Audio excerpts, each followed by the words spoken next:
Hello दोस्तों,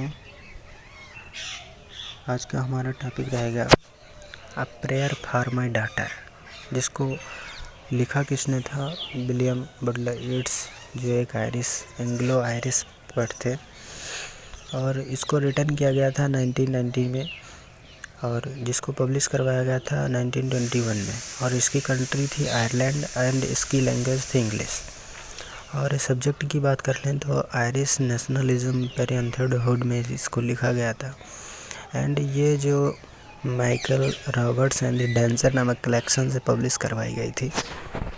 तो ज़्यादा टाइम न वेस्ट करते हुए आज की वीडियो को हम स्टार्ट करते हैं। Okay, let's begin. तो जो ये पोएम है अ प्रेयर फॉर माय डॉटर, ये W.B. येट्स ने अपनी बेटी एनी के लिए लिखी है जब वो छोटी सी थी। तो ये 10 स्टैंजास की पोएम है और हर स्टैंजास में 8 लाइनें हैं। तो पोएम काफ़ी लंबी है, लेकिन इसको मैं सरल भाषा में समझाने का प्रयास करना चाहता हूँ।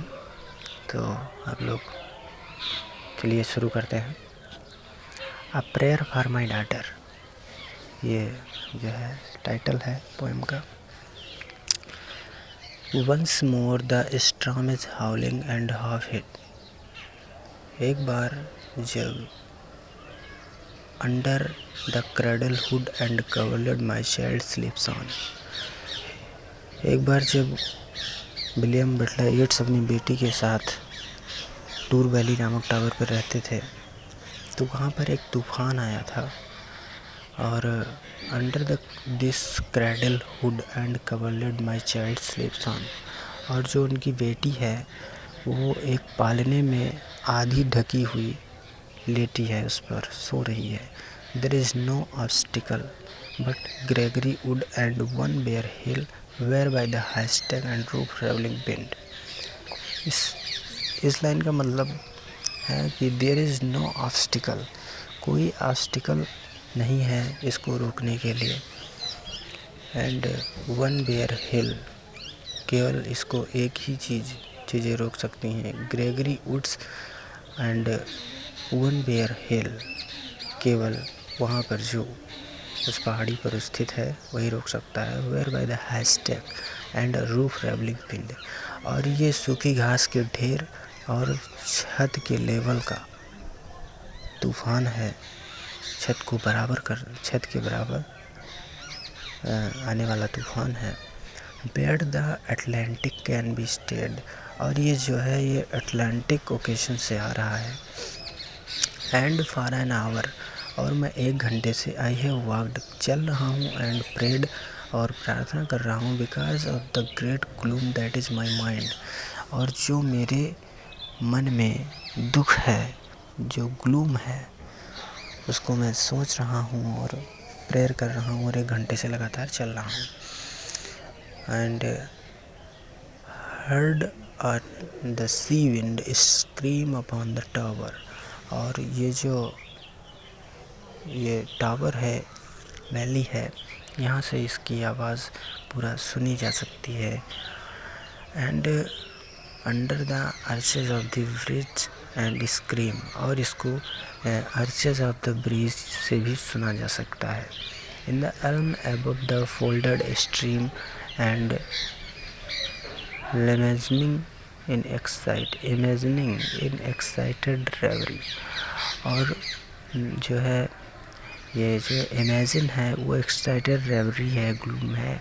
That the future years had come dancing to a frenzied drum out of the murderous innocence of the sea, और ये जो है इनोसेंस सी है, मर्डरस ऑफ द सी है, डांसिंग एंड फ्रेज ड्रम है, इस सब को इसमें बताया गया है। In the Elm of have folded stream का मतलब एंड इमेजिनिंग एक्साइटेड, और मैं जो है उतावला हूँ, इमेजिन करके थक चुका हूँ, उतावला हो चुका हूँ। And reverie may she be granted beauty, और मैं अपनी बेटी के लिए प्रार्थना भी कर रहा हूँ। May she be granted beauty and yet not beauty to make a stranger eye destroy, मेरी बेटी को सुंदरता तो देना, ब्यूटी तो देना, बट इतनी भी मत देना कि वो अपने सही गलत का पहचान न कर पाए, डिस्ट्रैक्ट हो जाए। ऑन हेयर्स बिफोर ये looking glass for such being make beautiful over much. और वो सही गलत को देख न पाए बिफोर ये looking glass for such being beautiful. और वो इतनी सुंदरता, मतलब सुंदरता तो देना लेकिन अधिक मत देना, over much. Consider beauty a sufficient and, और कि वो सफिशिएंट एंड का भी चुनाव ना कर पाए। एंड अगली लाइनों में बीट्स बताते हैं, love natural kind and may be the heart rebelling intimacy the chosen right and never find a friend. और वो इंटीमेसी को रेवलिंग कर पाए और अपने फ्रेंड को भी ना चूज कर पाए, एक मित्र ना बना पाए। इतनी ओवर मच ब्यूटी मत देना मेरी बेटी को। Helen being chosen found lead flat and dull. जो ये हेलन के लिए आया है, हेलन जो भाग गई थी, हम लोग आगे की लाइनों में भी जानेंगे। And later had much trouble from a fool. जो एक फूल उसको बोला गया है, हेलन जिसके साथ भाग गई थी। And will the great queen that rose out of the spray. और ये जो ग्रेट क्वीन ही रानी थी, दैट ये समुद्र के झाग से पैदा हुई थी। Being fatherless could have her way, जो कि फादरलेस थी। Yet chose a bandy legged smith for man. और वो स्वयं अपने लिए आदमी को चुन सकती थी, एक मैन को। It's certain that fine women eat a crazy salad with their meet. एक औरत जो होती है वो ज़्यादा सैलड वैलड खाती है। Where by the horn of plenty is undone in courtesy I had her chiefly learned hearts are not had as gift but heart are earn. W.B. Yeats इस लाइनों में बताते हैं कि हर्ट आर नॉट गिफ्ट। कहने का मतलब जो हर्ट होता है वो किसी गिफ्ट में नहीं मिलता है, उसको कमाना पड़ता है। सो इस लाइन में यही बताया है। And bus by those that are not entirely beautiful, लेकिन by those the entirely beautiful yet many that have played the fool। मतलब उसको इस तरह की ब्यूटी मत देना कि वो एक फूल के साथ में भाग जाए या खेल जाए। उसके साथ एक फूल भी अगर खेल ले, मूर्ख आदमी भी उसको, मतलब आप लोग समझ सकते हैं। For beauty very self has made wise. Beauty जो है वो उसको वेरी सेल्फ बनाए, मतलब सेल्फ सेटिस्फैक्शन कर पाए, ना कि उसको इतना बना दिया जाए। मतलब मेरी बेटी तो होगी वाइज होगी, लेकिन वो मतलब ज़्यादा उसको ओवर मच ब्यूटी मत देना, इसमें उसकी बेटी के लिए कहा गया है। And many a poor man that has loved and though himself be loved from a glad kindness can take the size। और उसकी जो है ग्लैड काइंडनेस है, उसके आइस को दिखाई दे बाकायदा। मे she B A फ्लॉरिशिंग hidden tree.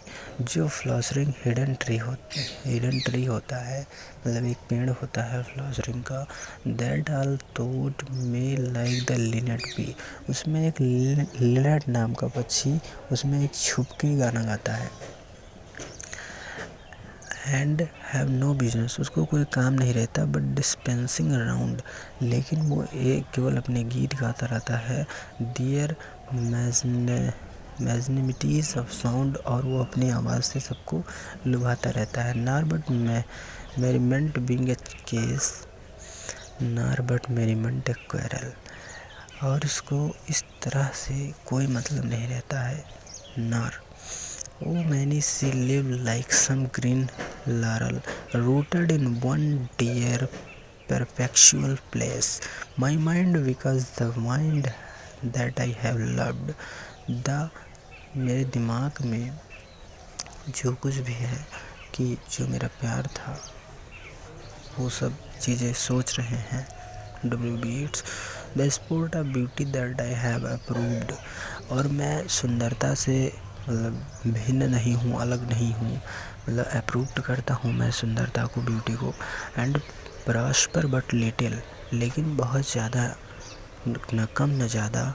And has dried up of late, मतलब कह सकते हैं कि डब्ल्यू येट्स जो है वो ये चाहते हैं that approve the sport of beauty that I have approved prosper but little has dried up the late, yet knows that to be choked with hate may will be all evil chance chief if there no hatred in a mind, hatred mind।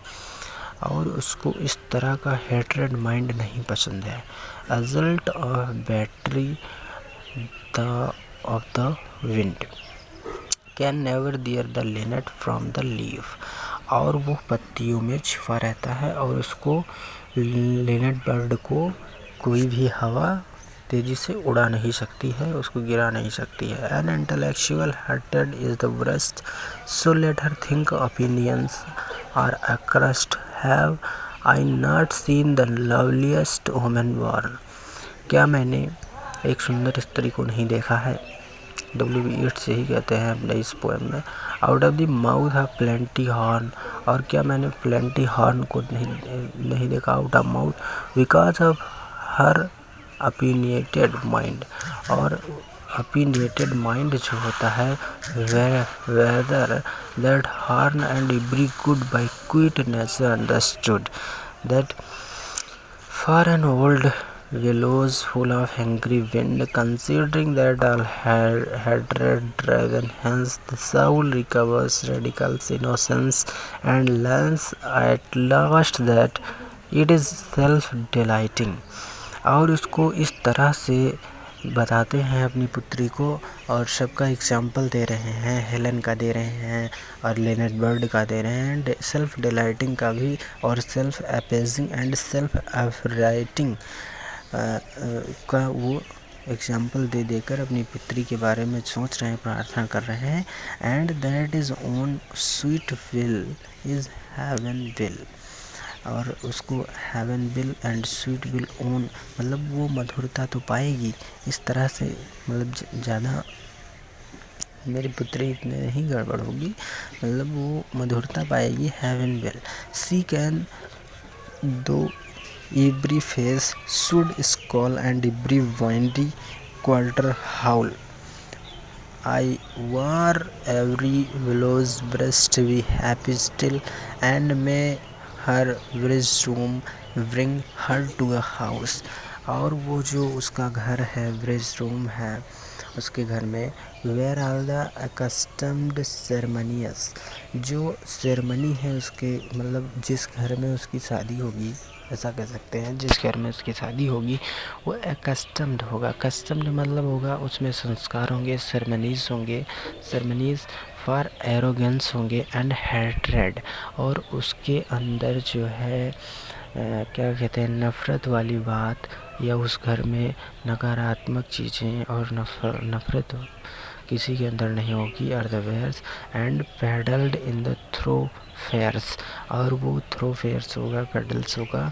How but in custom and ceremony, लेकिन कैसे इस custom और ceremony को बनाए रखना है। और innocence and beauty born, और कि उसके लिए सुंदरता की और इनोसेंस की ज़रूरत है। And ceremonies name for the rich horn, ceremony name मतलब रिच हॉर्न को हम सेरेमनी के से भी कह सकते हैं। And custom for the spreading lottery, और उस लॉटरी की तरह मेरी पुत्री हो सकती है, मतलब मेरी पुत्री होगी जो वो न ज़्यादा स्ट्रेंजर ब्यूटी पाएगी और न ज़्यादा मतलब कंपनीज। कह सकते हैं कि विलियम बटलर येट्स ने अपनी बेटी के लिए प्रार्थना की है इस पोएम में, और बताया है कि मेरी पुत्री किस तरह से होगी, उसके भविष्य की भी चिंता करते हुए उन्होंने एनी और मॉडगॉन की तरह नहीं होगी, ये सारी चीज़ें बताई हैं। तो आज की वीडियो को हम इसे यहीं पर क्लोज करते हैं, और आई होप आपको सारे टॉपिक केयरफुली